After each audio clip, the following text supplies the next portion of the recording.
Hey guys, welcome back to the Atlas Archives. Tonight we're talking about Mexico, and I need to tell you something right up front. This place is ridiculous, and I mean that in the best possible way. We're talking about a country where you can stand on a snow-capped volcano in the morning, eat lunch in a cloud forest full of jaguars, and watch the sunset over a Caribbean beach, all without leaving the same country. A place where the ground literally shakes on a regular basis, because three tectonic plates are having an eternal argument beneath your feet, where an asteroid slammed into the planet 66 million years ago and killed every dinosaur on Earth, and you can still see the impact crater, where billions with a B of butterflies migrate thousands of kilometers every year to hibernate in specific forests that their great-great-great-grandparents somehow remembered. Mexico is one of the most geographically dramatic, biologically diverse, and seismically unstable places on the planet, and somehow nearly 130 million people have decided to live here anyway. So get comfortable, dim the lights, and let me tell you about a country that contains multitudes. Comment below and let me know where you're listening from tonight. Hit subscribe if you haven't already, and let's get into it. Chapter 1. The Geology is Trying to Kill You. Let's start with the basics. Mexico is big. Not Russia big, not Canada big, but respectably big. Roughly 1.97 million square kilometers, which makes it the 13th largest country on Earth. If you're American, picture Texas, then triple it. If you're not American, picture a country roughly the size of Western Europe if you squished France, Spain, and Germany together and made them share a very long, very complicated border with the United States. Speaking of that border, it stretches for 3,145 kilometers, which is about the distance from London to Baghdad, except instead of passing through multiple countries, you're just walking along a increasingly controversial line in the sand. To the south, Mexico shares much shorter borders with Guatemala and Belize, and then you've got ocean, lots of ocean, the Pacific on the west, the Gulf of Mexico wrapping around the east, and a little slice of Caribbean down in the Yucatan Peninsula just to keep things interesting. Altogether, Mexico has about 9,500 kilometers of coastline, which means beach resorts, hurricane vulnerability, and a historical tendency for Europeans to show up uninvited. But here's what makes Mexico's geography genuinely wild. It's not just big, it's violently vertical. You've got three major mountain ranges, the Sierra Madre Occidental running down the western side, the Sierra Madre Oriental running down the eastern side, and the Sierra Madre del Sur cutting across the south. Together they form this rough Y shape that basically defines the entire country's physical structure, and between the two northern ranges sits the Mexican Plateau, also called the Altiplano, averaging around 1,800 meters above sea level. This is where most Mexicans actually live, because as it turns out, people prefer not living in deserts or getting hurricanes thrown at them every September. The highest point in the country is Pico de Orizaba, a dormant volcano that tops out at 5,636 meters. That's tall enough that you need actual mountaineering skills to climb it. And yes, it's a volcano, because of course it is. Mexico sits on the Ring of Fire, that delightful geological feature where tectonic plates meet, grind against each other, and occasionally produce catastrophic earthquakes and volcanic eruptions just to keep everyone on their toes. There's an entire volcanic belt that cuts across the country from east to west, called with admirable lack of creativity the Trans-Mexican Volcanic Belt. It includes Popocatépetl, which is still active, regularly spews ash over Mexico City, and whose name translates to Smoking Mountain in Nahuatl, which feels appropriate. Now, about those tectonic plates. Mexico sits at the convergence point of the North American plate, the Cocos Plate, and the Pacific Plate, which means the ground beneath you is essentially three enormous slabs of Earth's crust having a slow-motion demolition derby. The Cocos Plate is sliding underneath the North American plate at a rate of about 6 centimeters per year, which doesn't sound like much until you remember that this subduction process is what creates volcanoes, earthquakes, and the general sense that the Earth might betray you at any moment. And it's not theoretical. In 1985, an 8.0 magnitude earthquake hit Mexico City, killed over 10,000 people, and collapsed hundreds of buildings. The city is built on an ancient lake bed, which meant the ground basically turned to jelly and amplified the shaking. So that was fun. Let's talk climate, because Mexico doesn't do anything halfway. The Tropic of Cancer cuts right through the middle of the country, which creates a dramatic north-south climate divide. Northern Mexico is desert. Brutal, unforgiving, Sonoran and Chihuahuan desert that can hit 50 degrees Celsius in summer, and where water is less a resource and more a rumour. This is rattlesnake and roadrunner territory, the kind of place where if your car breaks down, you're genuinely at risk of dying before anyone finds you. Meanwhile, southern Mexico is tropical rainforest, humid, wet, full of howler monkeys and jaguars and vegetation so dense you could get lost 3 meters off the trail. Chiapas gets monsoon rains. The Yucatan Peninsula is basically one giant slab of porous limestone covered in jungle. These are different planets that happen to share a flag. And then you've got the Central Highlands, which enjoy what can only be described as eternal spring. Places like Guadalajara and Mexico City sit high enough above sea level that despite being in the tropics, they're temperate year-round. Mexico City is at 2,240 meters altitude, which gives it cool nights, warm days, and air so thin that when the Spanish showed up in 1519, they were wheezing like elderly asthmatics within an hour of arrival. The Aztecs, who'd been living there for generations, were absolutely fine. Home field advantage. Water is a complicated subject in Mexico, and by complicated I mean there isn't nearly enough of it in the places where people actually live. The northern half of the country is desperately arid. Most rivers up there are seasonal, they flow during the rainy season and then vanish, leaving behind sandy channels that look like rivers but are actually just geological suggestions. The Rio Bravo, which Americans call the Rio Grande, and which forms a huge chunk of the US-Mexico border, is often nearly dry because both countries have dammed and diverted it so aggressively for agriculture that there's barely anything left by the time it reaches the Gulf. It's less a river and more a internationally disputed trickle. Down south you've got better water luck. The Rio Usumacinta forms part of the border with Guatemala and is an actual proper river deep, navigable, the kind of waterway that makes sense. But here's the thing about the Yucatan Peninsula. It has no surface rivers at all. Zero. It's a limestone shelf, so rainwater just drains straight through into underground river systems. The only freshwater sources are cenotes, sinkholes where the limestone ceiling has collapsed to reveal the water below. The Maya considered these sacred, which makes sense when you realize they were literally the only reason human civilization could exist there. No cenotes, no cities, no classic Maya civilization. The geology wrote the history. Lake Chapala, near Guadalajara, is Mexico's largest natural lake, though largest is doing some heavy lifting here because it's also shrinking rapidly due to water extraction and drought.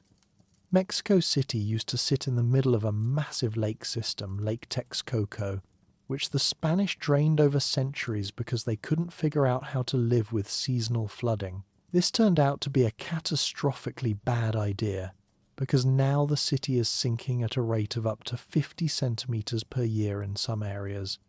Buildings are cracking apart, and the lack of natural drainage means floods are somehow worse than when there was an actual lake. You've got to admire the commitment to making things worse. Let's take a moment to appreciate the Baja California Peninsula, because it's genuinely bizarre. It's this 1,200-kilometer long finger of land jutting down into the Pacific, separated from the mainland by the Gulf of California, and it's tectonically drifting away from the rest of Mexico at a rate of about 6 centimeters per year. Eventually, and by eventually I mean in about 10 million years, it's going to be a completely separate island. Right now it's mostly desert, resort towns, American retirees, and some of the best sport fishing on the planet. It's also one of the most seismically active regions in the country, because that whole drifting away from the mainland thing involves fault lines and earthquakes. Nature's way of keeping things exciting.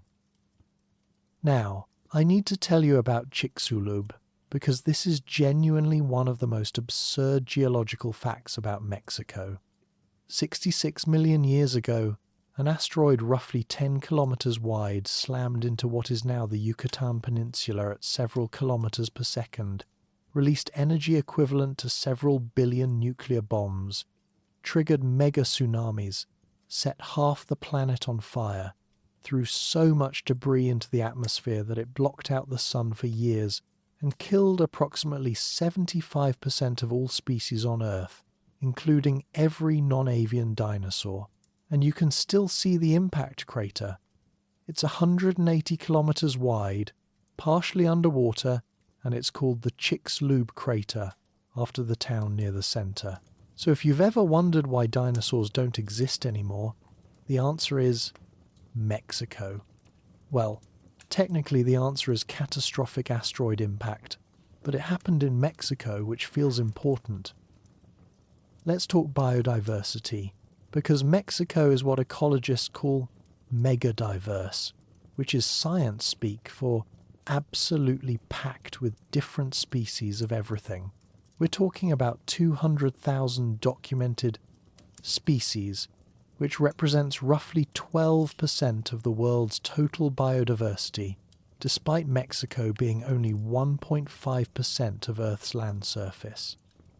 That's a genuinely wild ratio. You've got jaguars prowling the southern rainforests, ocelots, howler monkeys, resplendent quetzals. You've got desert species in the north, Gila monsters, rattlesnakes, roadrunners that actually look nothing like the cartoon.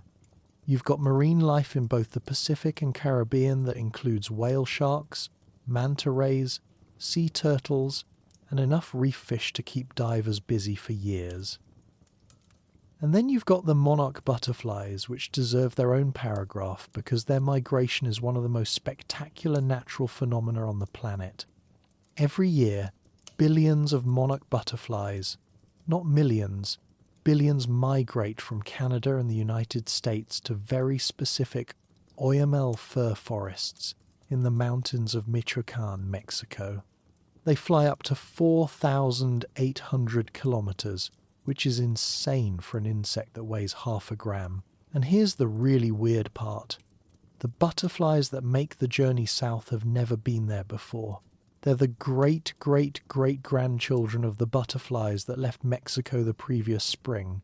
And yet somehow they find the exact same forests, the exact same trees, through some navigational mechanism that scientists still don't fully understand.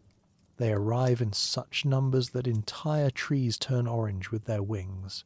It's beautiful, it's scientifically baffling, and it happens every single year like clockwork. There's also the axolotl, which is a weird little salamander that never grows up. It reaches sexual maturity while still in its larval form, complete with external gills and a permanent expression of mild surprise. They're critically endangered now, with the only wild population left living in the canals of Xochimilco near Mexico City, which is basically the sad remnant of the lake system the Spanish drained. So you've got this evolutionary oddity that's been around for millions of years now, confined to a few polluted canals in the southern part of a megacity.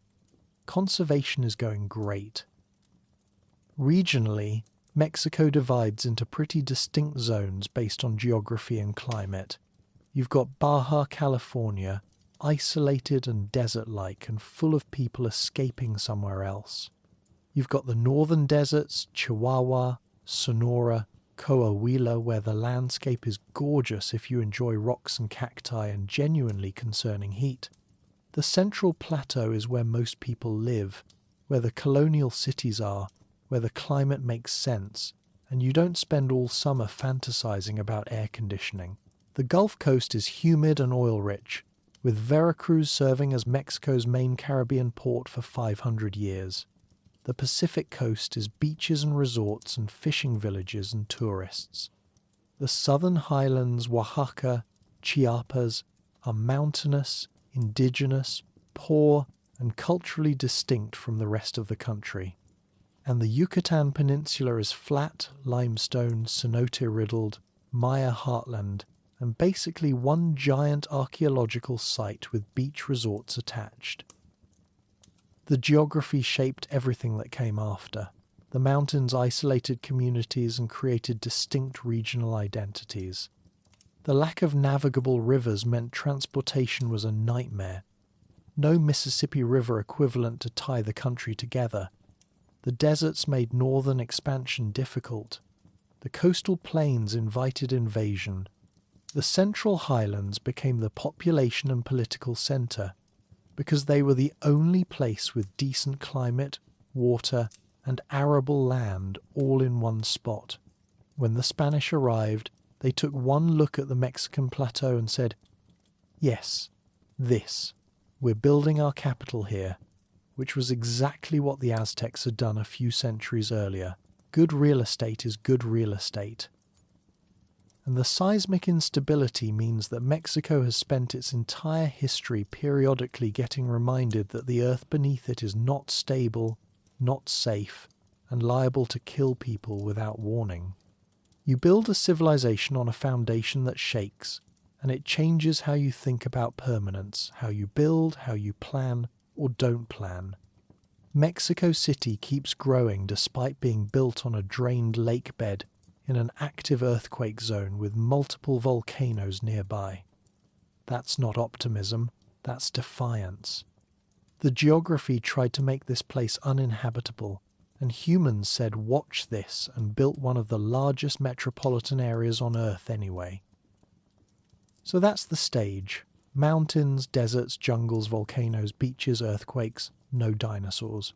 Everything that happens in Mexican history, and we're about to cover 3,000 years of it, happens on this specific piece of ground, shaped by these specific geographical constraints. The land wrote the rules. People just tried to survive them.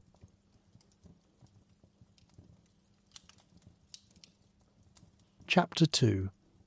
Before the Aztecs, there were several other civilizations that also built pyramids. Right.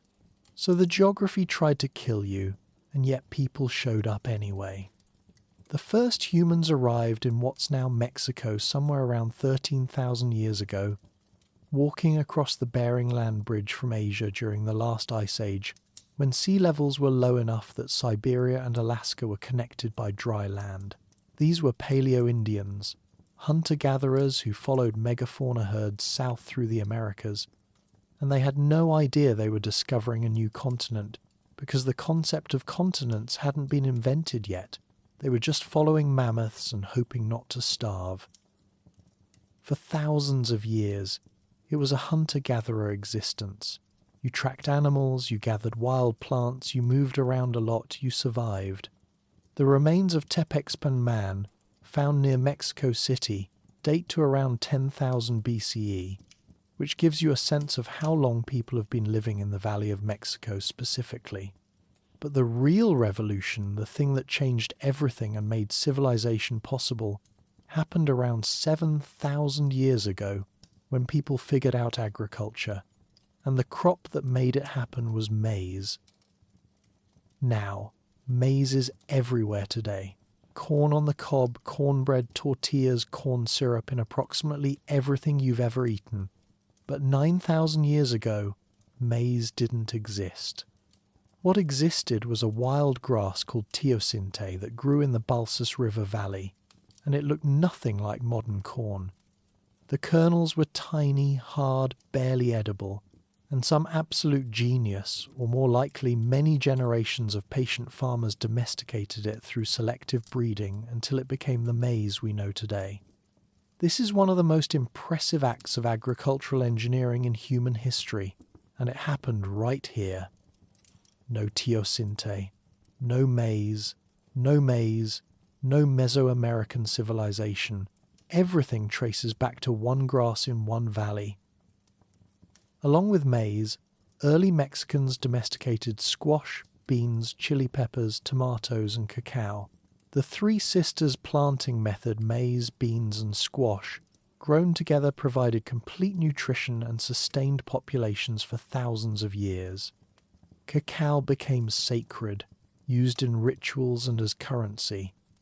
And all of this happened without draft animals, because Mesoamerica had no horses, no cattle, no pigs. The Spanish brought those later.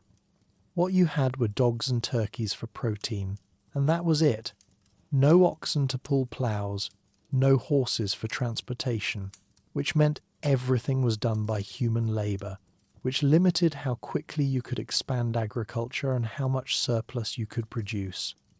It also meant when the Spanish showed up on horses in 1519, the Aztecs thought they were witnessing some kind of man-beast hybrid deity situation. Can't blame them. With agriculture came permanent settlements, and with permanent settlements came civilization.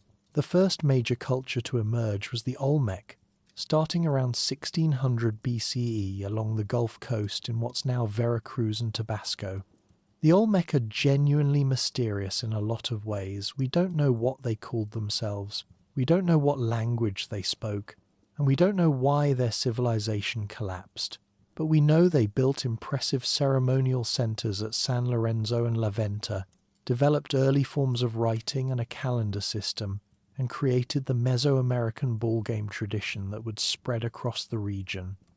Also, they figured out how to process rubber from latex, which is why later peoples called them the Olmec rubber people in Nahuatl. But what the Olmec are really famous for are the colossal heads. These are massive basalt sculptures of human heads, some weighing over 20 tons and standing over 3 meters tall. They've got distinctive features, broad noses, thick lips, elaborate headdresses, and they're carved with such precision that you can make out individual facial features. 17 have been found so far. And here's the thing. The basalt quarries where the stone came from are up to 80 kilometers away from where the heads were installed, across rivers and swamps, and the Olmec had no wheels for transportation and no draft animals. So they carved multi-ton boulders in quarries, then somehow transported them dozens of kilometers through difficult terrain, then carved them into portrait sculptures. The engineering alone is absurd. The artistic achievement is even more impressive. There were theories for a while that the facial features on the colossal heads suggested African ancestry, which led to wild speculation about transatlantic contact between Africa and the Americas before Columbus. This has been thoroughly debunked. The features are well within the range of indigenous Mesoamerican populations, and there's zero archaeological evidence for pre-Columbian African contact. But it shows how much the Olmec heads captured people's imagination. They're that distinctive. The Olmec civilization mysteriously declined around 400 BCE. Many of their sites show evidence of deliberate destruction, monuments toppled, sculptures buried, ceremonial centers abandoned. We don't know if this was internal collapse, invasion, environmental disaster, or some combination. What we do know is that Olmec influence spread across Mesoamerica and shaped every civilization that came after.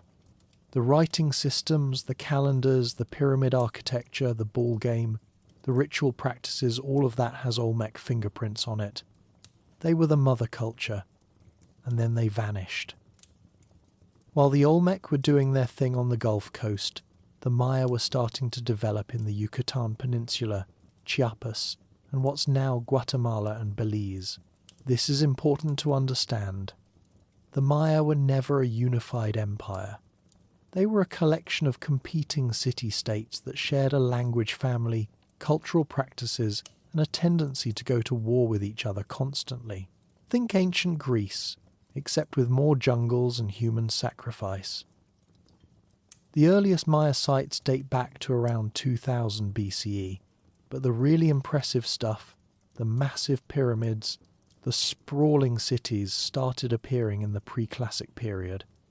El Mirador, built around 600 BCE, has some of the largest pyramids ever constructed in the Maya world, including La Danta, which has a total volume greater than the Great Pyramid of Giza. And this was all built centuries before the classic Maya period even started, in a remote jungle region with no permanent water sources except seasonal rainfall collected in reservoirs. The logistics are staggering. The Maya developed the only fully developed writing system in the pre-Columbian Americas. Mayan glyphs are a combination of logograms and syllabic symbols, and they could express complex ideas, record history, and write poetry. Most Maya books called codices were burned by Spanish priests who thought they were demonic, which is one of history's great cultural crimes. Only 4 Maya codices survive, and they're precious beyond measure. Everything else we know about Maya writing comes from what they carved into stone monuments and temple walls, which thankfully they did a lot of. The Maya were also absurdly good at astronomy and mathematics.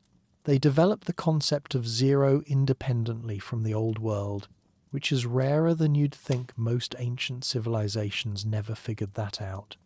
They tracked Venus with such precision that their calculations were accurate to within hours over a 584-year cycle. They predicted solar eclipses. They developed multiple calendar systems that interlocked, including the long count calendar that tracks time from a mythological creation date in 3114 BCE. When people panicked about the world ending in 2012, that was based on a misunderstanding of the Maya long count. It wasn't predicting apocalypse, it was just completing a cycle. The Maya themselves would have just started a new one. Now let's talk about Teotihuacan, because this is where things get really weird.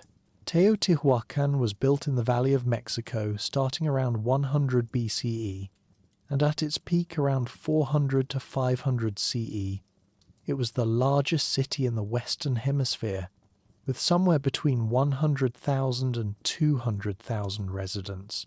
It had the Pyramid of the Sun, which is the 3rd largest pyramid in the world by volume. It had the Pyramid of the Moon, the Temple of the Feathered Serpent, a massive planned grid layout with broad avenues, apartment compounds, marketplaces, and a multi-ethnic population that included people from across Mesoamerica. And we have no idea who built it. Seriously, we don't know what language they spoke. We don't know what they called themselves.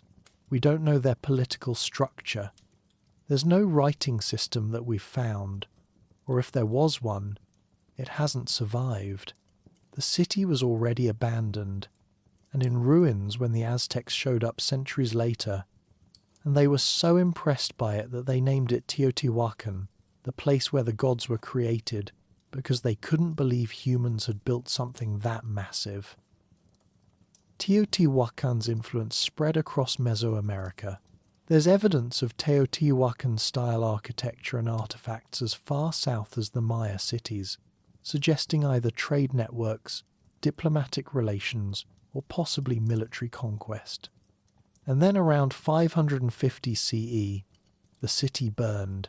Major sections were deliberately set on fire, monuments were destroyed, and the population scattered. Was it an internal revolt?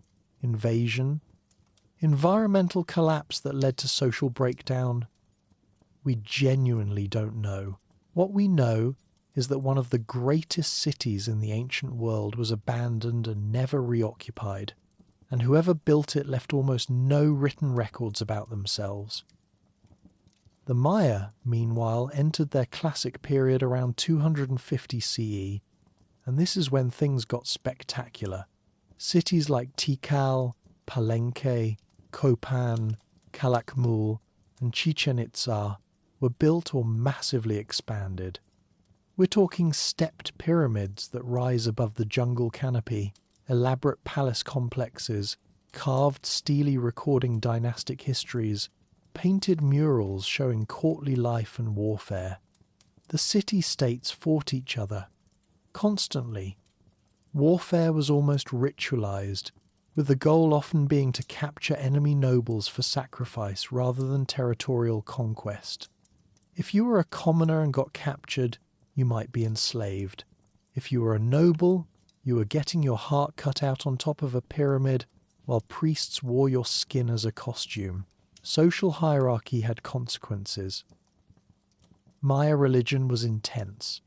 Bloodletting rituals were central to communicating with the gods and ancestors.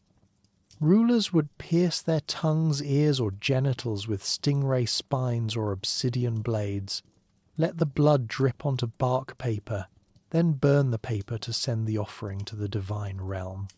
This wasn't occasional, this was regular practice for the elite.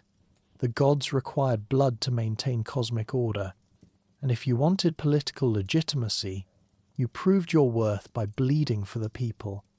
There are carved stone panels showing royal women pulling thorned ropes through their tongues.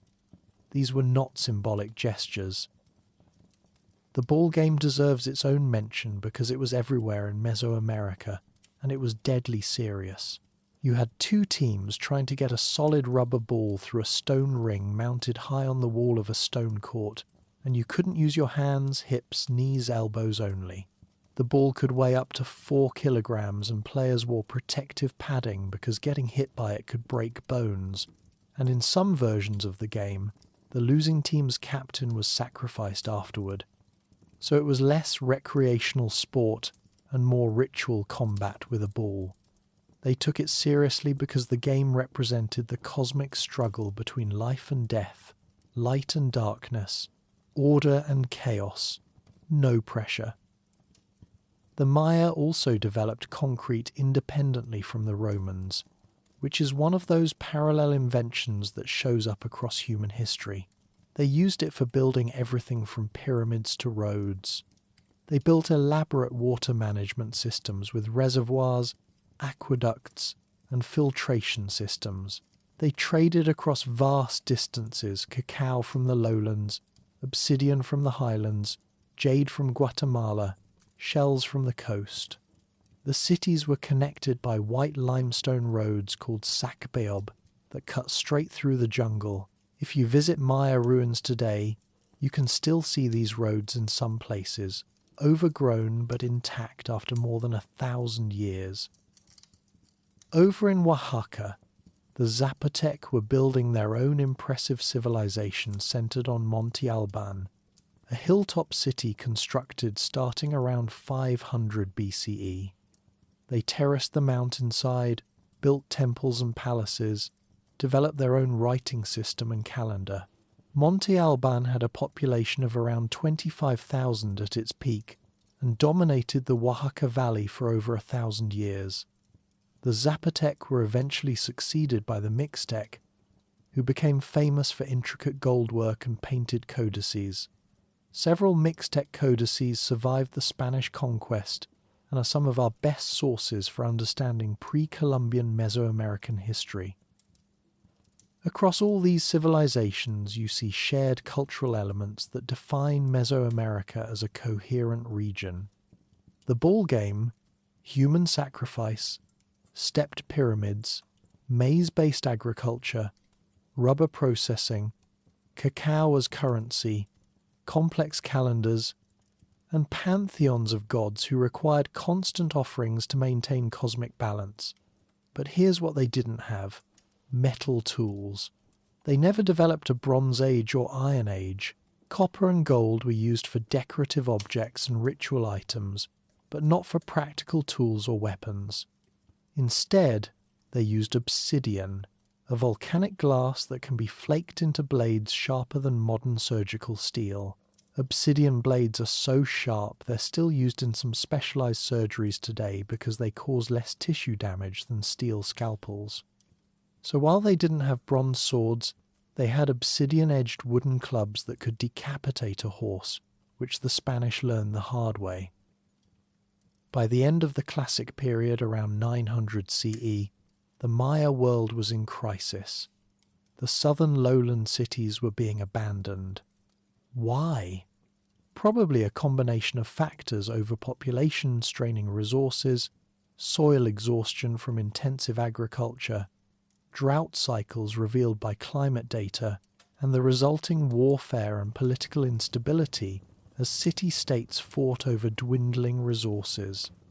The classic Maya collapse didn't mean the Maya disappeared, they just stopped building massive stone cities and shifted to smaller settlements.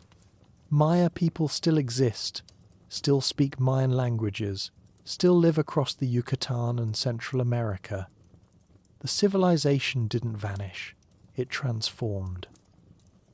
But while the southern Maya cities were collapsing, new powers were rising in central Mexico. The stage was being set for what comes next: the Toltecs, the rise of the Aztec Empire, and the collision with Spanish conquistadors that would reshape the entire region. But we're not there yet.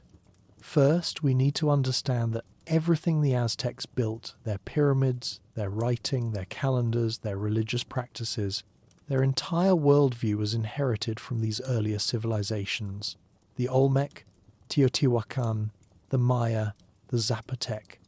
They laid the foundation. The Aztecs just built the final version before the whole thing burned down.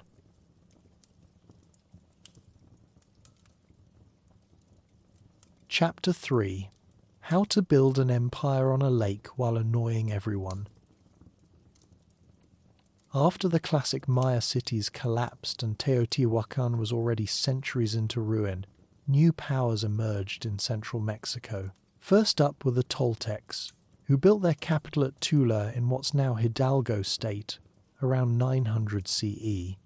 The Toltecs were a military culture, and they expanded through conquest across central Mexico and influenced regions as far south as the Maya cities. Chichen Itza shows clear Toltec architectural styles, suggesting either conquest, alliance, or cultural exchange. At Tula, they built massive stone warrior columns called the Atlantes, 4.6-meter tall carved figures of warriors holding weapons, standing on top of a pyramid like eternal sentries. Very intimidating.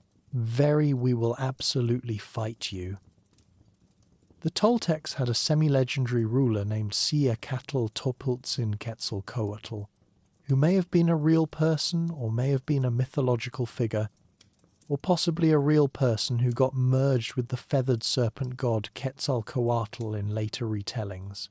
History gets fuzzy when you're dealing with cultures that viewed time cyclically and saw rulers as semi-divine. What we know is the Toltecs were militarily dominant for a few centuries, then collapsed around 1168 CE due to some combination of drought, internal conflict, and invasions from northern nomadic groups called the Chichimeca. Their legacy lived on, though, because later cultures, especially the Aztecs, claimed Toltec ancestry to legitimize their rule. If you wanted political credibility in post-classic Mesoamerica, you traced your lineage back to Tula. Now we get to the Aztecs, except they didn't call themselves that. They called themselves the Mexica, and the term Aztec comes from Aztlan, their mythical homeland somewhere in northern Mexico that they'd migrated from. They arrived in the Valley of Mexico around 1300 CE as poor nomads with no land and no political power, which meant they had to work as mercenaries for existing city-states just to survive. They were not popular. Other groups in the valley considered them barbaric outsiders. The Mexica were basically the new kids at school who nobody wanted to sit with at lunch.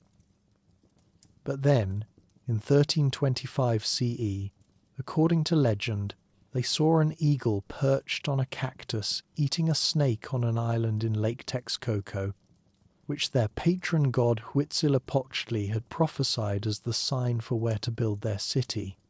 This image is now on the Mexican flag. Whether this actually happened or was retrofitted mythology to justify settling on a swampy island nobody else wanted, we'll never know.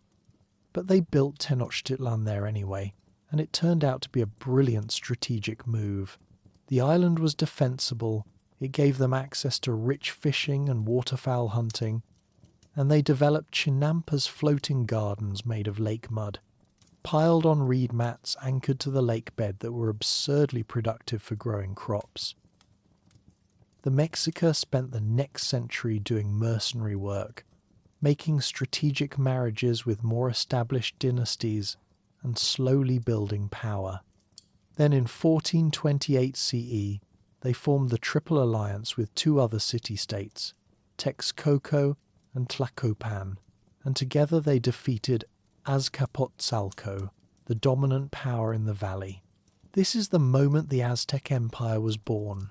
Tenochtitlan became the senior partner in the alliance, and under rulers like Itzcoatl and then Moctezuma I, they began expanding rapidly through military conquest. Within a century, they controlled an empire stretching from the Gulf Coast to the Pacific Ocean. Tenochtitlan itself became one of the most impressive cities in the world. By 1519, it had a population somewhere between 200,000 and 400,000 people, which made it larger than Paris or London at the time. The city was connected to the mainland by three major causeways that could be removed in sections during attacks, making it nearly impregnable. These weren't crude dirt roads, they were engineered structures built across the lake, wide enough for 10 horses to ride abreast, with removable bridges at strategic points. Aqueducts brought fresh water from springs on the mainland at Chapultepec, and the water flowed through a dual-channel system so one could be cleaned while the other stayed operational. City planning at its finest. The city had a grid layout with canals running through it like Venice, and at the centre was the Templo Mayor, a massive twin pyramid dedicated to Huitzilopochtli and Tlaloc, the rain god. The pyramid was about 60 metres tall, with dual staircases leading to temples at the summit, where sacrifices were performed in full view of the city. The plaza around it could hold tens of thousands of people. There were skull racks displaying the heads of sacrifice victims. The Spanish counted one rack that allegedly held over 100,000 skulls, though that number might be exaggerated. What's not exaggerated is that the ceremonial centre was designed to inspire awe and terror in equal measure. When the Spanish first saw Tenochtitlan from the mountains overlooking the valley, they compared it to Constantinople and couldn't believe what they were witnessing. Bernal Diaz del Castillo, one of Cortez's soldiers, wrote that they thought they were dreaming, that the city looked like something from a romance novel, white buildings gleaming across the lake, causeways stretching out like ribbons, the Great Pyramid rising from the centre, canoes moving across the water, gardens everywhere. And this was from people who'd seen Seville, the finest city in Spain. They were genuinely stunned. The Aztec Empire wasn't like the Roman Empire or the Chinese dynasties. It was a tribute empire, which meant conquered cities kept their local rulers and systems but had to pay tribute to Tenochtitlan textiles, cacao, jade, feathers, and crucially, people for sacrifice. The Aztecs didn't occupy conquered territories with garrisons or impose direct rule. They just demanded payment and made it very clear what would happen if you didn't deliver. This system worked financially and militarily, but it also meant conquered peoples absolutely hated them and were just waiting for an opportunity to rebel. Remember this. It becomes important in 1519. Aztec society was rigidly hierarchical. You had nobles called Pipiltin at the top, then commoners called Masihualtin, then serfs tied to noble estates, then slaves at the bottom, Social mobility was possible but difficult. You could rise through military achievement or as a merchant. If you captured 4 enemies in battle, you became a elite warrior class called a kuachik and got to wear a specific haircut and battlesuit. Military achievement was basically the only reliable way for a commoner to climb the ladder, which meant the empire had built-in incentives for constant warfare. Convenient. The Pochteca were long-distance traders who travelled across Mesoamerica, gathered intelligence for the state, and occasionally acted as spies or provocateurs to justify wars.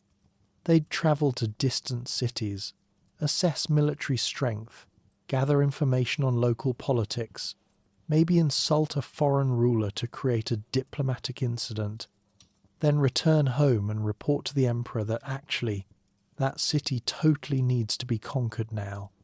They were merchants, but they were also the Aztec equivalent of the CIA. And they made fortunes doing it, though they had to be careful not to display their wealth too openly, because flaunting riches when you weren't nobility could get you in trouble. Everyone went to school, which was unusual for the time. Commoners attended Telpochcali for basic education and military training. You learned history, religion, music, and how to fight.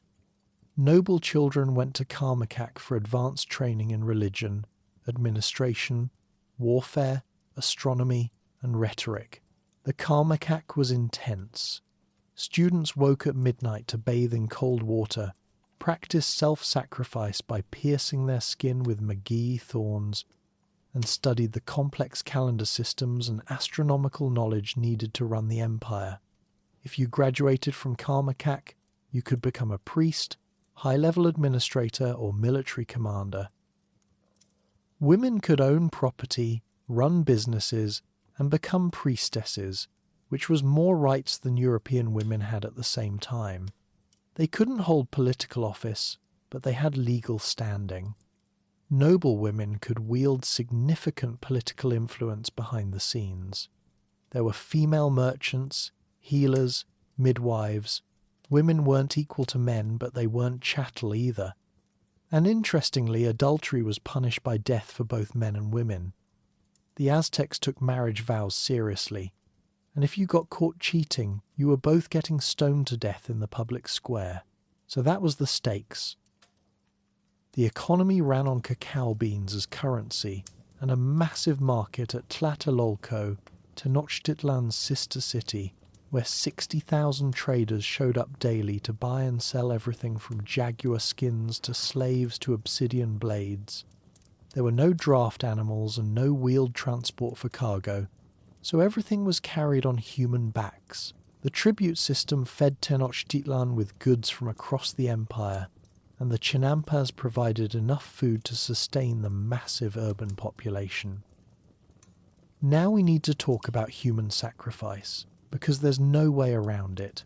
The Aztecs practiced human sacrifice on a scale that shocked even the Spanish, who were themselves not squeamish about violence. Estimates vary wildly, but somewhere between 10,000 and 80,000 people were sacrificed annually across the empire. The dedication ceremony for the rebuilt Templo Mayor in 1487 allegedly involved sacrificing tens of thousands of captives over 4 days, though exact numbers are debated and may have been exaggerated. The cosmological reasoning went like this.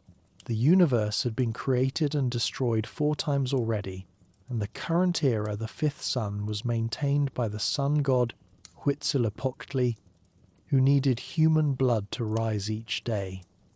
Without sacrifice, the sun wouldn't rise, the cosmos would collapse, and existence would end. Sacrifices were war captives, tribute from conquered cities, and occasionally volunteers who considered it an honor. The typical method was cutting open the chest and removing the heart while still beating, then rolling the body down the pyramid steps.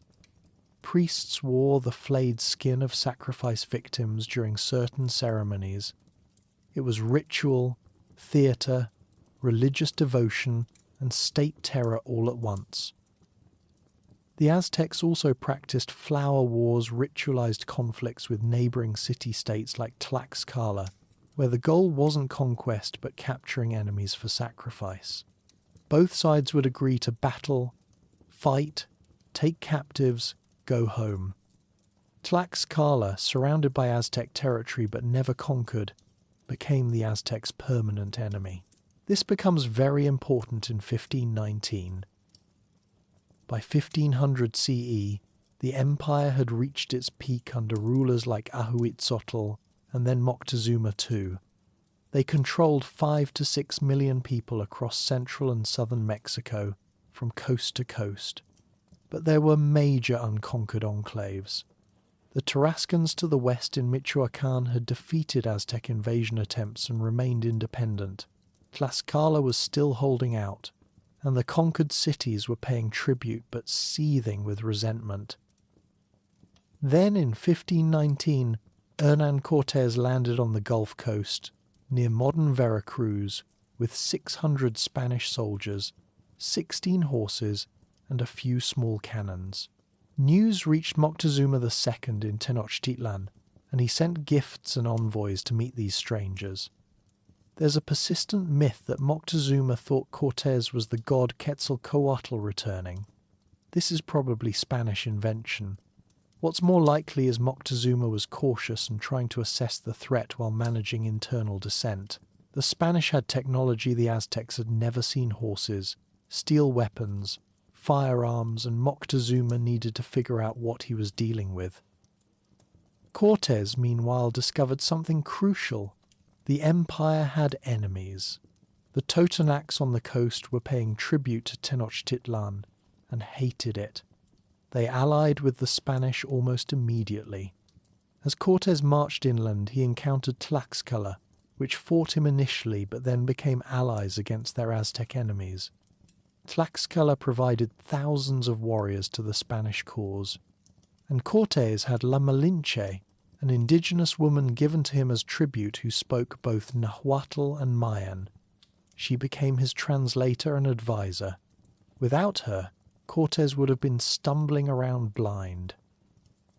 Moctezuma allowed Cortés to enter Tenochtitlan in November 1519, possibly to keep him close and assess intentions, possibly because he genuinely believed diplomacy could work, possibly because prophecy and omens had made him indecisive.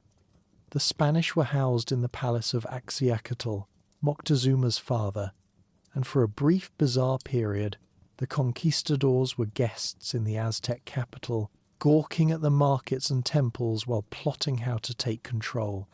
Then things deteriorated rapidly. Cortés took Moctezuma hostage. His lieutenant Pedro de Alvarado massacred unarmed Aztec nobles during a religious festival. The population rose in fury. The Spanish fought their way out during La Noche Triste, the Night of Sorrows, in June 1520, losing hundreds of men and most of their treasure while retreating across the causeways under attack. But they didn't give up. Cortés regrouped with his Tlaxcalan allies, built brigantines to control the lake, and laid siege to Tenochtitlan in 1521. The siege lasted 93 days. The Aztecs fought desperately under their new emperor Cuauhtémoc, but the Spanish had allies from across the empire, superior weapons, and most devastatingly, smallpox. The disease killed thousands. When Tenochtitlan finally fell in August 1521, it was less a Spanish victory and more a collapse under the combined weight of indigenous rebellion, disease, and siege. The greatest city in the Americas was destroyed. The Spanish tore down the temples, filled in the canals, and built Mexico City directly on top of the ruins using Aztec stones. The empire that had dominated Mesoamerica for less than a century was gone, and the colonial period began. Chapter 4. 300 years of Spanish rule and everything that could go wrong. After the smoke cleared and Tenochtitlan was rubble, the Spanish got to work building New Spain. Cortes governed initially, but the Spanish crown didn't trust him. He'd just conquered an empire with a private army, which made him dangerous. So in 1535, Spain established the Viceroyalty of New Spain, with a royal viceroy answering directly to the king.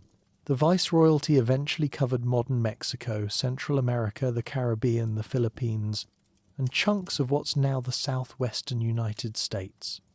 Mexico City, built directly on top of the Aztec ruins using the same stones from dismantled temples, became the capital.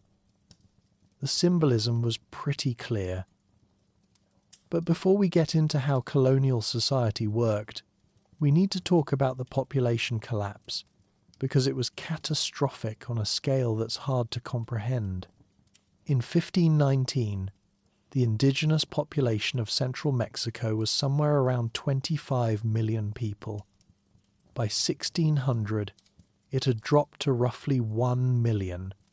That's a 96% mortality rate over 80 years. To put that in perspective, the Black Death in medieval Europe killed about 1/3 of the population and was considered apocalyptic. This was 3 times worse. This is one of the worst demographic disasters in human history, and it was caused primarily by disease. The Spanish brought smallpox, measles, typhus, and influenza diseases that were endemic in Europe but completely unknown in the Americas. Indigenous people had no genetic immunity, no cultural knowledge of how to treat these illnesses, and no time to adapt.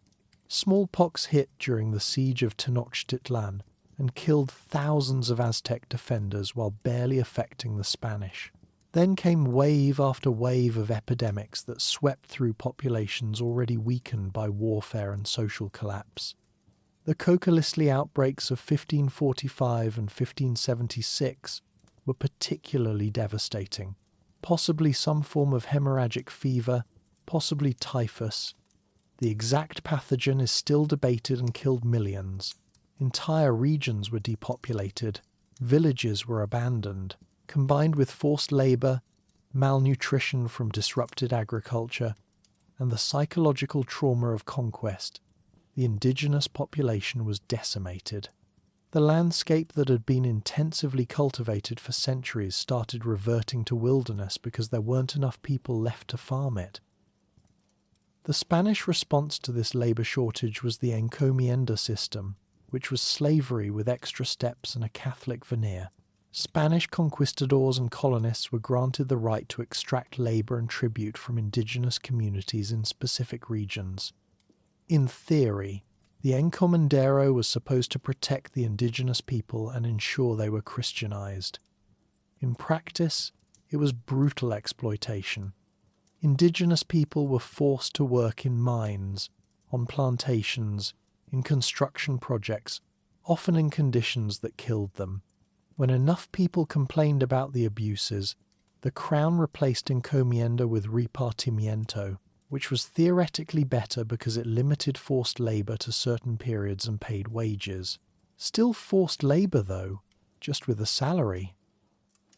When the indigenous population kept dying, the Spanish started importing enslaved Africans to fill the labour gap. By the 1600s, Mexico had a significant African population working in sugar plantations, mines, and as domestic servants. This created an even more complex racial dynamic that the Spanish tried to manage through an elaborate caste system we'll get to in a moment. The engine of the colonial economy was silver. Massive deposits were discovered at Zacatecas in 1546 and Guanajuato shortly after. For the next 3 centuries, New Spain produced roughly 1/3 of the world's silver. The scale is hard to overstate. The mines at Potosí in South America were more famous, but Mexican mines at Zacatecas, Guanajuato, and San Luis Potosí produced staggering quantities of wealth. The mining cities that sprang up became incredibly wealthy, at least for the Spanish elite who owned the mines and controlled the trade.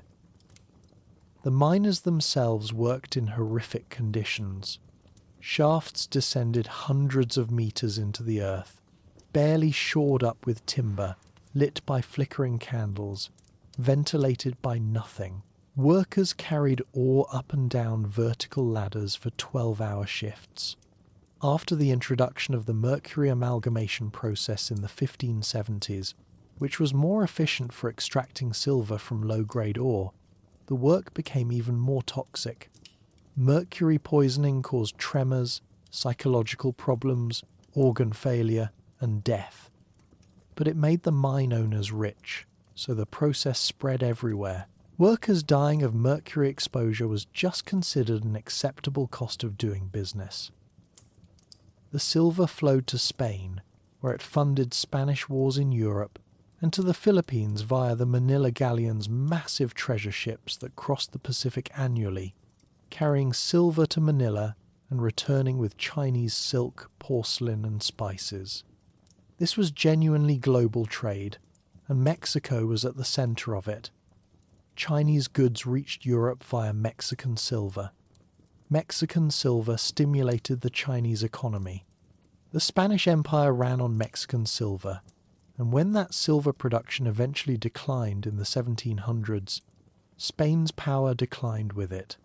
The phrase, "worth a Potosi," entered European languages to mean incalculable wealth. Mexico was literally financing global empire. Catholic conversion happened fast and thoroughly. Franciscan, Dominican, and Augustinian missionaries arrived immediately after the conquest and set about baptizing everyone they could find. Millions of indigenous people were baptized, often in mass ceremonies where hundreds were converted at once with minimal instruction. The missionaries destroyed indigenous temples and codices. Almost all pre-Columbian books were burned as demonic and built churches directly on top of temple foundations. The message was clear. Your old gods are gone, Jesus is here now, get used to it. But here's where it gets interesting. The indigenous population didn't just abandon their beliefs. They blended them with Catholicism in ways the priests didn't fully understand or couldn't stop. Saints got associated with old gods. Catholic festivals absorbed indigenous rituals. This syncretism became foundational to Mexican Catholicism. The most famous example is Our Lady of Guadalupe. In 1531, the Virgin Mary allegedly appeared to an indigenous man named Juan Diego on a hill that had been sacred to the Aztec goddess Tonantzin. The Virgin spoke to him in Nahuatl and left her image on his cloak. Whether you believe the miracle or think it was a strategic creation by clever missionaries, the result was the same. Guadalupe became the patron saint of Mexico, a brown-skinned virgin who represented a fusion of Spanish and indigenous religious identity. The Inquisition was established in 1571 to enforce Catholic orthodoxy, but it mainly targeted converted Jews suspected of secretly practicing Judaism, Protestants, and people accused of witchcraft or heresy. Indigenous people were technically exempt from Inquisition jurisdiction because they were considered new Christians still learning the faith, which was patronizing but probably saved some lives. Colonial society was organized into a rigid racial caste system called the castas. At the top were peninsulares, people born in Spain who held all the highest positions in government and the church. They might arrive in Mexico with nothing but a family connection and immediately outrank criollos who'd been born to wealth in the Americas. Below them were criollos, people of Spanish descent but born in the Americas. Criollos could be extraordinarily wealthy, could own vast haciendas and silver mines, but they were excluded from the top political offices and church positions, which were reserved for peninsulares. This created deep resentment. You could be the richest person in New Spain and still be treated as inferior by some recently arrived bureaucrat from Madrid. Then you had mestizos, people of mixed Spanish and indigenous ancestry, who formed a growing middle class working as artisans, shopkeepers, overseers, and low-level administrators. Indigenous people were legally classified as minors under the protection of the Crown, which sounds paternalistic because it was, but it also theoretically protected them from the worst abuses of slavery. In practice, they were still exploited through forced labour and tribute systems. At the bottom were enslaved Africans and their descendants, who had no legal protections and could be bought and sold as property. But it got more complicated because the Spanish were obsessed with categorizing every possible racial combination. There were elaborate caster paintings produced in the 1700s showing 16 or more racial categories based on different combinations of Spanish, indigenous, and African ancestry. Mestizo, castizo, mulatto, morisco, chino, salta atrás, lobo, zambigo, cambujo, albarazado, barchino, coyote. Each term described a specific racial mixture and came with specific legal rights and social standing. Your classification determined what jobs you could hold, who you could marry, what neighborhoods you could live in, even what clothing you were legally allowed to wear. A mestizo couldn't wear Spanish-style clothing. An indigenous person couldn't ride a horse without permission. It was an attempt to maintain social control in a society where racial mixing was happening constantly despite official disapproval. The hacienda system developed as the dominant agricultural structure. These were massive estates granted to Spanish landowners, worked by indigenous labourers who were often bound by debt peonage. They'd borrow money or goods from the estate store, never earn enough to pay it back, and end up trapped in permanent servitude that passed to their children. It wasn't technically slavery, but it functioned similarly. The haciendas produced wheat, sugar, livestock, and other goods for local markets and export. Despite the exploitation and cultural destruction, colonial Mexico also saw genuine cultural achievements. The Universidad Nacional was founded in 1551, making it the oldest university in North America. Mexico City became a center of Baroque architecture, with stunning cathedrals and palaces. Colonial art blended European techniques with indigenous styles and materials, creating something distinctly Mexican. Sor Juana Inés de la Cruz, a brilliant nun and poet in the 1600s, wrote works that challenged gender norms and demonstrated that intellectual life existed even within the constraints of colonial society. The Spanish tried to silence her for being too outspoken. She kept writing anyway. Trade was tightly controlled. All legal commerce with Europe had to go through Veracruz and was monopolized by Spanish merchants. This created resentment among criollos who wanted economic freedom. It also created opportunities for smuggling and piracy. English privateers like Francis Drake and John Hawkins raided Spanish treasure fleets and coastal towns, which the Spanish considered piracy and the English considered legitimate warfare against a rival empire. Either way, it was bad for anyone living in coastal Mexico.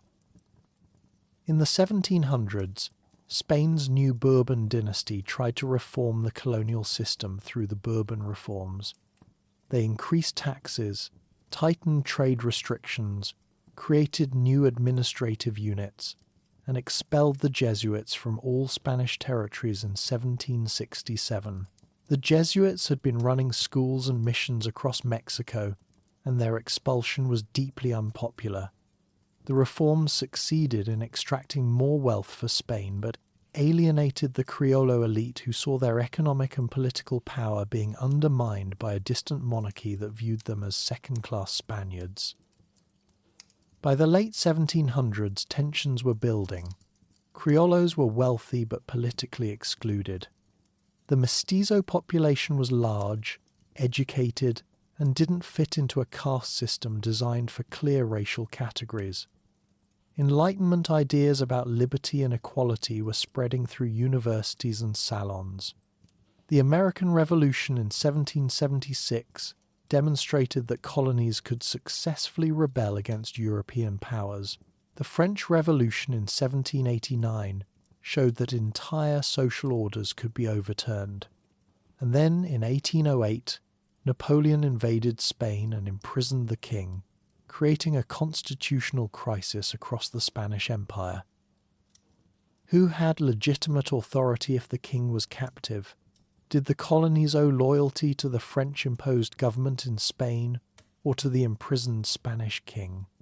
Should they govern themselves temporarily until the monarchy was restored? These weren't abstract questions. They had immediate political consequences, and different groups in Mexican society had very different answers. The Criollos saw an opportunity for autonomy. The Peninsulares wanted to maintain Spanish control. The indigenous and mestizo populations saw a chance for genuine social change. The stage was set for revolution. 300 years of colonial rule had created enormous wealth for the Spanish crown and the colonial elite, built magnificent cities and cultural institutions, spread Catholicism across the region, and created a complex multiracial society. It had also decimated the indigenous population, entrenched brutal labour systems, concentrated land and power in the hands of a small European-descended elite, and built a social hierarchy based on racial classification that left most people poor and powerless. When the independence movement finally erupted in 1810, it wasn't going to be a clean break or a unified struggle. It was going to be messy, violent, and complicated, because 300 years of colonial rule had created a society with deep divisions along lines of race, class, and regional identity. But we'll get to that. First, understand that the colonial period wasn't just 3 centuries of Spanish rule. It was the violent creation of modern Mexico, its population, its culture, its inequalities, its identity as a nation that's neither purely indigenous nor purely European, but something new forged from both in fire and blood.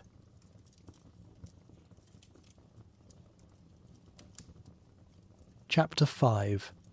Independence, Chaos, Foreign Invasion, More Chaos, and a Dictator who overstayed his welcome. On September 16th, 1810, a Catholic priest named Miguel Hidalgo stood in front of his church in the small town of Dolores and rang the bell. When his parishioners gathered, he delivered what became known as the Grito de Dolores, the cry of Dolores, calling for independence from Spain, the end of Spanish rule, and death to bad government. The exact words are disputed, and were probably less eloquent than the patriotic versions recited today. But the effect was immediate. Within days, Hidalgo had an army of tens of thousands of indigenous and mestizo followers marching toward Mexico City. The independence war had begun, and it was going to be a mess. Hidalgo's forces won some early victories, but were poorly trained and disorganized. When they reached the outskirts of Mexico City, Hidalgo hesitated and withdrew, which was probably a strategic mistake. The royalist forces regrouped, defeated Hidalgo's army at the Battle of Calderon Bridge in January 1811, and captured Hidalgo himself a few months later. He was executed by firing squad, then beheaded, and his head was displayed on a pike at the granary in Guanajuato as a warning to other rebels. It stayed there for 10 years. The Spanish weren't subtle about discouraging revolution. But the independence movement didn't die with Hidalgo. José María Morelos, another priest and more capable military leader, took over and organized a more disciplined insurgency from 1811 to 1815. Morelos actually wanted social reform, land redistribution, racial equality, an end to the caste system. This terrified both the Spanish authorities and the Criollo elite, who wanted independence but not social revolution. Morelos was eventually captured and executed in 1815, and the independence movement fractured into competing factions fighting guerrilla campaigns across the countryside. Here's the twist. Independence was finally achieved, not by the radical reformers, but by the conservatives who'd been fighting against independence for years. Agustín de Iturbide was a Criollo military officer who'd spent the war fighting for the royalists. But in 1820, when a liberal revolution in Spain threatened to reduce Criollo privileges, Iturbide switched sides. He brokered the Plan de Iguala in 1821, which guaranteed independence while preserving the Catholic Church's power and the social hierarchy. Spain, exhausted from the Napoleonic Wars and fighting rebellions across its empire, agreed. Mexico became independent on September 27, 1821. It had taken 11 years of war, tens of thousands of deaths, and economic devastation, and the country that emerged was deeply divided about what independence actually meant. Iturbide declared himself Emperor of Mexico in 1822, complete with a coronation ceremony and crown jewels, which lasted exactly 1 year before he was overthrown and exiled.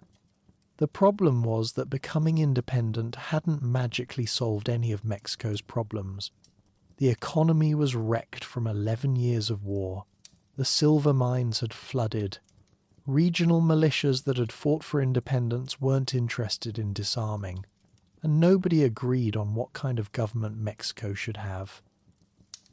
Mexico became a republic in 1824 with a federal constitution modelled on the United States. On paper, it looked great. Separation of powers, federalism, guaranteed rights. In practice, it was a disaster. The US model didn't translate well to a country with different geography, demographics, and 300 years of centralized colonial rule. Federalists wanted strong state governments and weak central authority. Centralists wanted the opposite. The church wanted to maintain its power and wealth. Liberals wanted to break church power and modernize. The military wanted to control everything. Regional strongmen called caudillos controlled their territories and played factions against each other. The government in Mexico City had limited actual control outside the capital. Coups became routine. The presidency changed hands constantly, usually at gunpoint.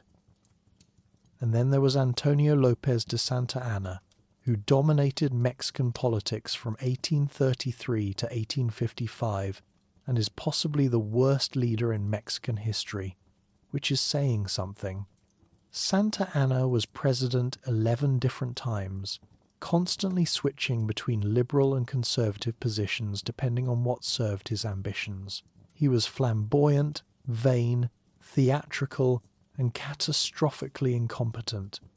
He lost Texas in 1836, after the Texas Rebellion, the Alamo, the Battle of San Jacinto, where his army was defeated while he was literally taking a nap. Then he lost the Mexican-American War in 1846 to 1848, which cost Mexico half its territory. That war deserves its own paragraph because it was a disaster that still shapes Mexican-American relations. The United States, in full manifest destiny mode, picked a fight over the Texas border and invaded Mexico with better equipped, better trained forces. Mexico City fell in September 1847 after US troops fought their way up from Veracruz. The Treaty of Guadalupe Hidalgo in 1848 forced Mexico to cede California, Nevada, Utah, Arizona, New Mexico, and parts of Colorado and Wyoming to the United States for $15 million. Mexico lost over half its territory. Mexicans who'd been living in those regions suddenly found themselves on the US side of a new border they hadn't asked for. It was a national catastrophe and a deep wound to Mexican identity that never fully healed. Santa Anna wasn't done, though. In 1853, he sold even more territory to the United States through the Gadsden, purchased a strip of land in southern Arizona and New Mexico for $10 million because Mexico needed money and Santa Anna needed to fund his lifestyle. The Mexican people had finally had enough. He was overthrown and exiled in 1855, and liberals took power determined to modernize the country. The reform period, led by Benito Juarez, a Zapotec indigenous man who'd become a lawyer and politician, implemented radical changes through the reform laws. They separated church and state, seized church property and sold it to raise revenue, established civil marriage and civil registration of births and deaths, and guaranteed religious freedom. The Catholic Church had been the largest landowner in Mexico and wielded enormous political power. The reform laws broke that power, which prompted the church and conservatives to launch a civil war. The War of the Reform from 1858 to 1861 was brutal. Liberals versus conservatives fighting across the country, with both sides committing atrocities. The liberals won, but the victory bankrupted the government. When Juarez suspended foreign debt payments in 1861 because Mexico literally couldn't pay, France, Britain and Spain sent warships to demand payment. Britain and Spain negotiated and left. France, under Napoleon III, decided to invade and install a puppet emperor. The French army was supposed to be unstoppable elite troops with modern rifles and artillery, fresh from victories in Europe and North Africa, led by experienced commanders who'd never lost a major engagement. They marched inland from Veracruz in 1862, confident they'd sweep aside any Mexican resistance and reach Mexico City within weeks. They were met by Mexican forces at Puebla on May 5th. The Mexican army was outnumbered, poorly equipped, and led by General Ignacio Zaragoza, a relatively young officer with limited resources. Against all odds, they won. Mexican cavalry charges disrupted French formations. Artillery fire from fortified positions on hills overlooking the city broke up French attacks. When the French retreated after hours of fighting, they'd suffered nearly 500 casualties while Mexican losses were minimal. The Battle of Puebla Cinco de Mayo became a symbol of Mexican resistance against foreign intervention and proof that the French military wasn't invincible. It's often confused with Mexican Independence Day in the United States, which it's not. Independence is September 16th. Cinco de Mayo is the day an outnumbered Mexican army handed the French military its first major defeat in nearly 50 years and showed that Mexico wouldn't be conquered easily. But the French regrouped, sent reinforcements with a much larger army, and eventually captured Mexico City in 1863. Napoleon III installed Maximilian von Habsburg, an Austrian archduke, as Emperor of Mexico. Maximilian was well-meaning, liberal-minded, spoke multiple languages, loved Mexican culture, and was completely out of his depth. He'd been sold a fantasy by Mexican conservatives who told him the Mexican people wanted a European monarch. He arrived expecting to be welcomed as a legitimate ruler bringing stability, and found himself governing a country where half the population was actively fighting against him, and the other half considered him a French puppet. Maximilian tried to win people over by adopting some liberal policies, which just alienated the conservatives who'd invited him. He couldn't win. Juarez led the Republican resistance from northern Mexico, constantly moving his government to stay ahead of French troops, refusing to recognize Maximilian's legitimacy or negotiate. Then the US Civil War ended in 1865, and suddenly the United States could pay attention to France, violating the Monroe Doctrine by installing a European monarch in the Americas. The US supported Juarez with weapons and diplomatic pressure. France, facing problems in Europe and realizing the Mexican adventure was a money pit, withdrew its troops in 1867. Maximilian stayed, either out of stubbornness or because he genuinely believed in his mission. His remaining forces were defeated, he was captured, and Juarez had him executed by firing squad in June 1867. European powers got the message. Mexico was done with foreign rulers. Juarez restored the republic and served as president until his death in 1872. He's revered as one of Mexico's greatest leaders, the indigenous lawyer who defeated conservatives, the French army, and a European emperor, then modernized the country while preserving republican government. But even his restored republic faced constant problems: regional rebellions, economic instability, political factions fighting for power. When Sebastián Lerdo de Tejada succeeded him and tried to run for re-election in 1876, a military general named Porfirio Díaz led a rebellion under the slogan, "No re-election," which would be ironic, except Díaz wasn't joking about the principle. He was just making an exception for himself. Díaz seized power in 1876 and ruled Mexico as dictator for the next 35 years, a period called the Porfiriato. His philosophy was order and progress, modernize the economy, attract foreign investment, build infrastructure, and maintain political stability through whatever means necessary. And it worked. Economically, railways expanded from basically nothing to over 24,000 kilometers of track.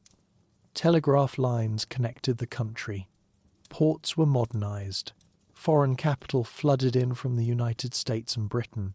Mining, oil production, and manufacturing grew. Mexico City got electric lights, grand boulevards, and impressive public buildings. The elite made fortunes, but the cost was brutal for anyone who wasn't wealthy. Díaz rigged every election, censored the press, jailed opponents, and used the rurales, a militarized police force, to crush dissent with violence. His motto was, "Pan o palo, bread or the stick." Cooperate, and you got rewards and patronage. Resist, and you got beaten, imprisoned, or killed. Political opponents disappeared. Strikes were violently suppressed. The hacienda system expanded massively as Díaz's government passed laws allowing seizure of indigenous communal lands and handed them to wealthy landowners and foreign companies. By 1910, 1% of the population owned 97% of the land. Over 90% of rural people owned no land at all. Rural people who'd been farming communal land for generations their ancestors had worked for centuries, were dispossessed and forced into debt, peonage on haciendas where they effectively became serfs.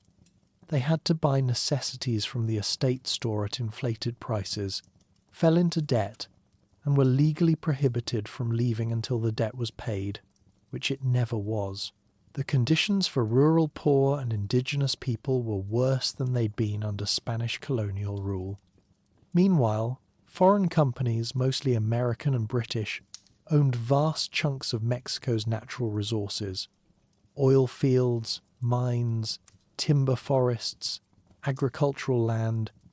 Mexico was modernizing, but the benefits went to foreign investors and Mexican elites while the masses got poorer. Díaz also cultivated a cult of personality. He presented himself as the indispensable man who'd brought stability after decades of chaos, and for a while it worked. But he aged into his 80s, still clinging to power, and a new generation that had never known the chaos of the mid-1800s started questioning why they were living under a dictatorship. When Díaz gave an interview to an American journalist in 1908, saying Mexico was ready for democracy and he wouldn't run for re-election in 1910, reformers believed him. Francisco Madero, a wealthy liberal landowner, organized an opposition campaign. Díaz, surprised that anyone took his democratic rhetoric seriously, had Madero arrested and rigged the election to win an 8th term. Madero escaped to the United States and called for armed rebellion starting November 20th, 1910. The call was answered by peasants in Morelos led by Emiliano Zapata, by cowboys and bandits in the north led by Pancho Villa, and by people across Mexico who were done with Diaz's dictatorship. The Mexican Revolution had begun, and it would make the independence war look organized by comparison.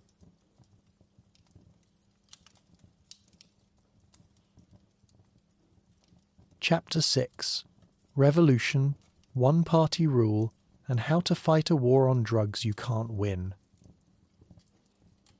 The Mexican Revolution that erupted in 1910 was less a unified movement and more a decade of overlapping civil wars fought by competing factions with different goals.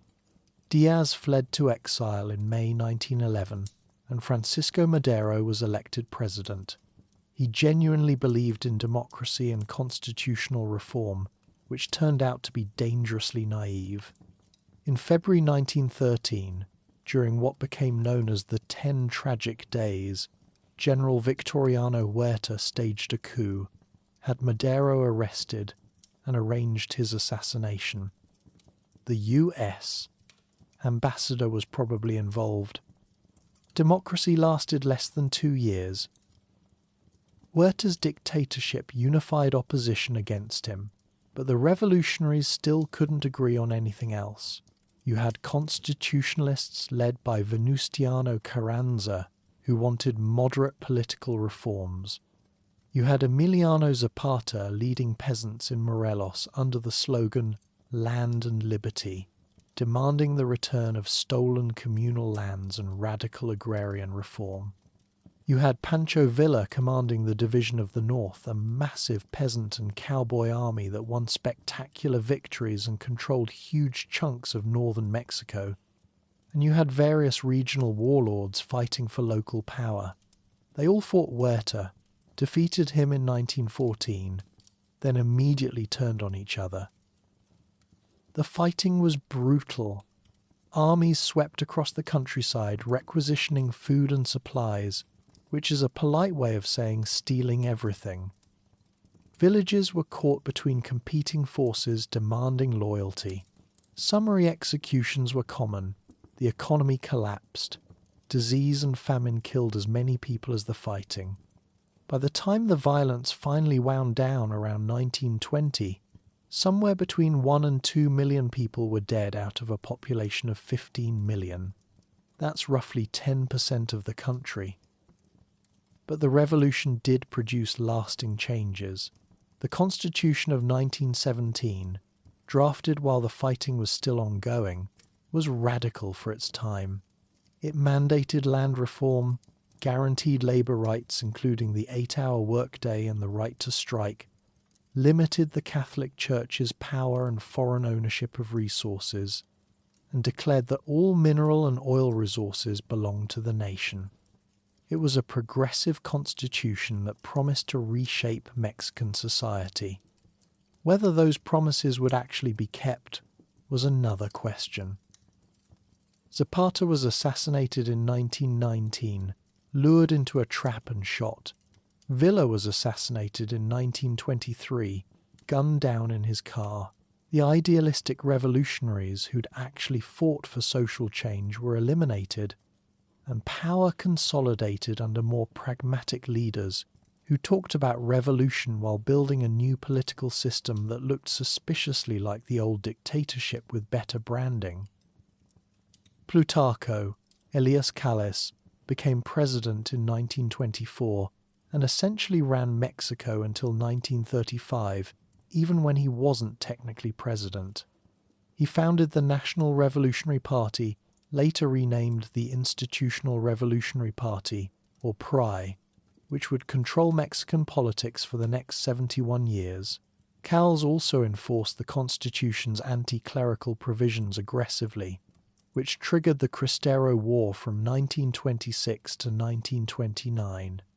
Catholic peasants, especially in the conservative western states, launched an armed rebellion under the cry, "Long live Christ the King."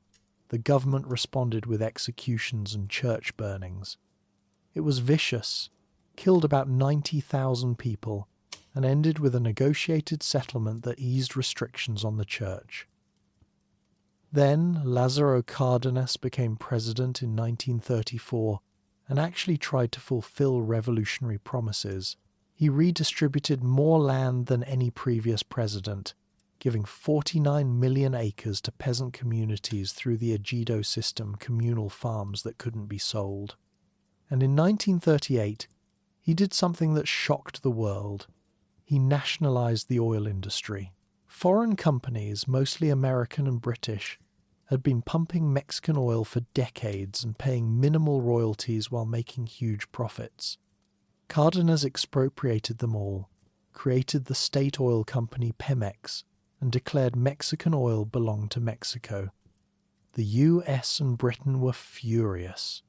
But Cárdenas had popular support, and there wasn't much the foreign companies could do besides complain and demand compensation, which Mexico eventually paid in installments.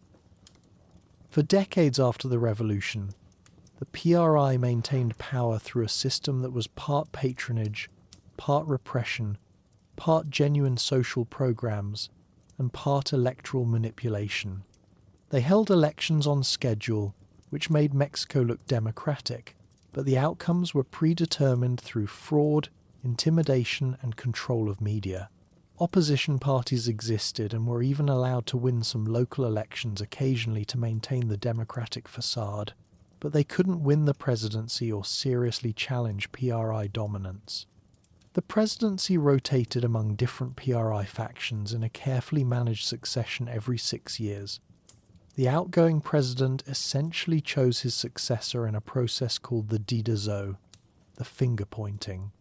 It was called the perfect dictatorship by Peruvian writer Mario Vargas Llosa, authoritarian control with a democratic facade that fooled international observers. But it also brought stability after decades of chaos, which people genuinely valued, and the economy grew. From the 1940s through the 1970s, Mexico experienced the Mexican miracle: rapid industrialization, urbanization, a growing middle class, massive infrastructure development. Universities expanded, healthcare improved.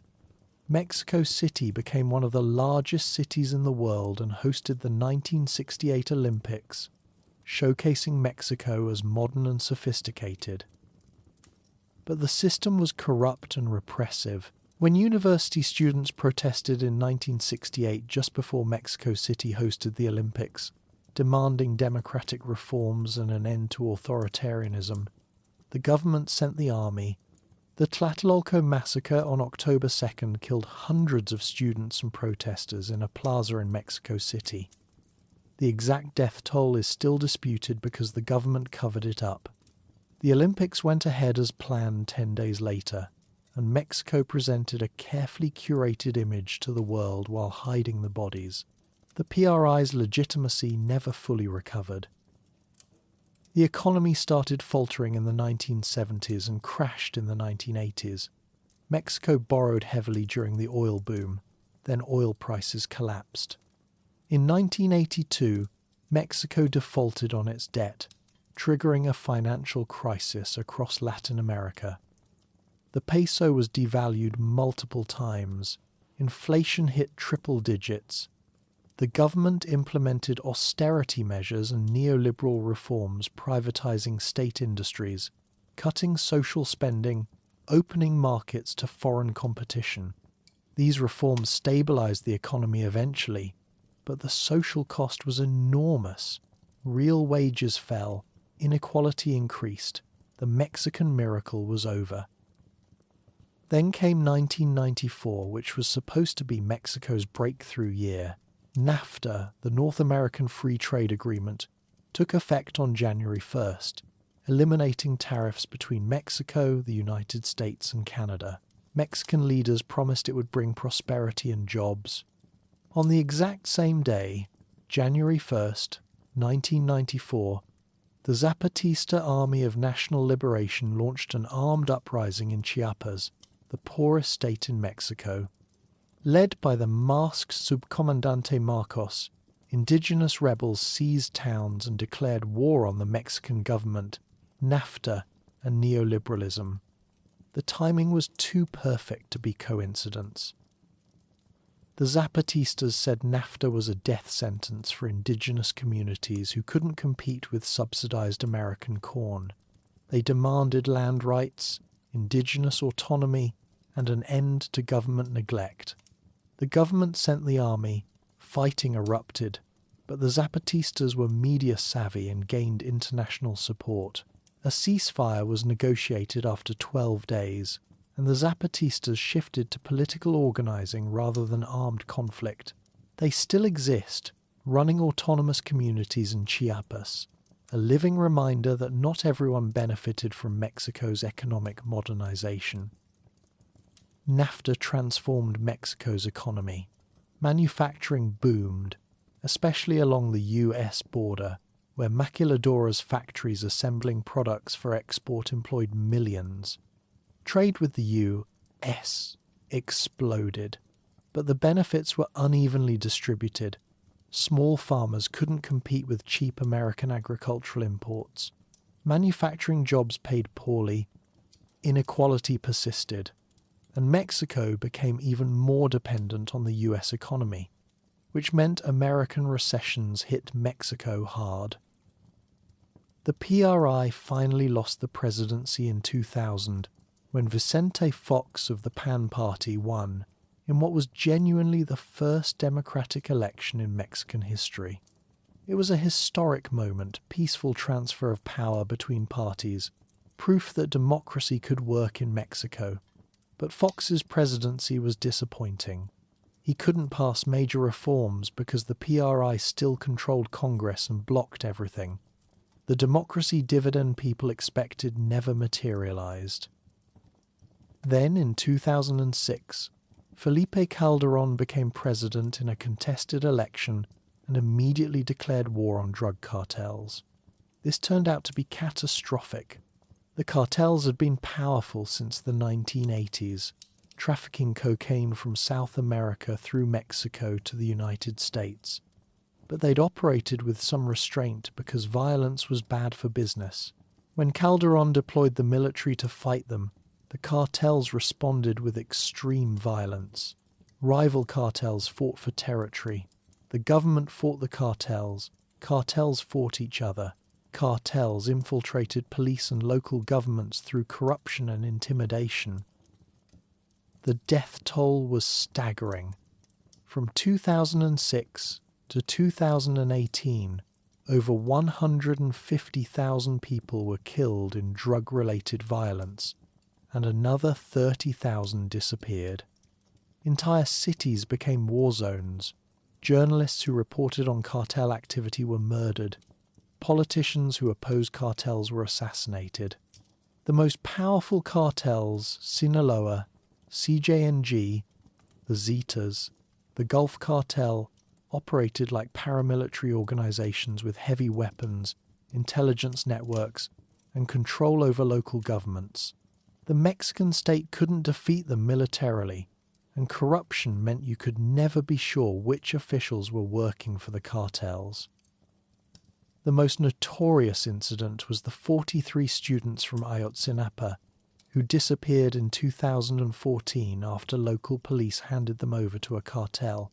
The government claimed they were killed and burned, but independent investigators found evidence of government and military involvement. It became a symbol of state failure and corruption. They were taken alive, we want them back alive, became a protest slogan. The government's inability to solve the case or provide justice showed how deeply compromised institutions had become. In 2018, Andrés Manuel López Obrador, known as AMLO, won the presidency in a landslide. He was a left-wing populist who promised to fight corruption, reduce inequality, and end the drug war through a strategy he called hugs not bullets, addressing root causes of violence rather than militarizing. His critics said this meant capitulating to cartels. His supporters said military force had failed for 12 years, so trying something different made sense. The violence continued at similar levels. AMLO launched ambitious infrastructure projects, expanded social programs, and maintained high approval ratings while critics accused him of authoritarian tendencies and economic mismanagement. Then COVID hit in 2020. Mexico's healthcare system was overwhelmed. The official death toll passed 300,000, though the real number was likely higher. The economy contracted sharply, then recovered unevenly. Remittances from Mexicans working in the United States became even more critical. They sent over $50 billion home annually, a lifeline for millions of families. In 2024, Claudia Sheinbaum was elected as Mexico's first female president, continuing AMLO's party and policies. She's a scientist, former mayor of Mexico City, promising continuity with some technocratic competence. She inherited all the same problems: cartel violence, corruption, inequality, dependence on the US economy, migration pressures, and climate change affecting agriculture and water supplies. Modern Mexico is a study in contradictions. It's the 15th largest economy in the world, with a thriving manufacturing sector, rich cultural heritage, and global influence in film, music, and art. Mexican cuisine is a UNESCO intangible cultural heritage. The country has more UNESCO World Heritage Sites than almost any nation. Mexico City is a cultural and culinary capital, but it's also a country where over 40% of people live in poverty, where cartel violence kills tens of thousands annually, where corruption is endemic, where inequality is stark, and where millions risk their lives trying to migrate to the United States. The relationship with the United States defines much of Mexican reality. The US is Mexico's largest trading partner by far, and the economies are deeply integrated. Over 1 million people cross the border legally every day for work, family, or business. Millions of Mexican citizens live in the US, many undocumented, sending money home to families who depend on it. American drug demand fuels the cartels. American guns flood into Mexico and arm the violence. Every American policy on trade, immigration, or drug enforcement directly affects Mexican lives. And yet Mexico isn't defined by the United States or by its problems. It's a country of 130 million people with distinct regional identities, indigenous languages still spoken by millions, traditions that predate European contact, and a cultural production that's globally influential. It's a country that's been invaded, occupied, dismembered, and exploited repeatedly, and has survived all of it while maintaining its identity as distinctly Mexican, neither fully indigenous nor European, but something forged from both, plus African, Asian, and Middle Eastern influences into something unique. The history of Mexico is the history of people trying to build something lasting on unstable ground, literally and figuratively. Earthquakes, volcanoes, invasions, civil wars, economic crises, political upheavals, and somehow the country persists, adapts, and endures. 3,000 years from the Olmec to the present, and the story continues. The geography tried to make it uninhabitable. History tried to destroy it repeatedly. And yet here it is, complicated, contradictory, violent, vibrant, unfinished, and stubbornly alive. Thanks for listening. Sleep well.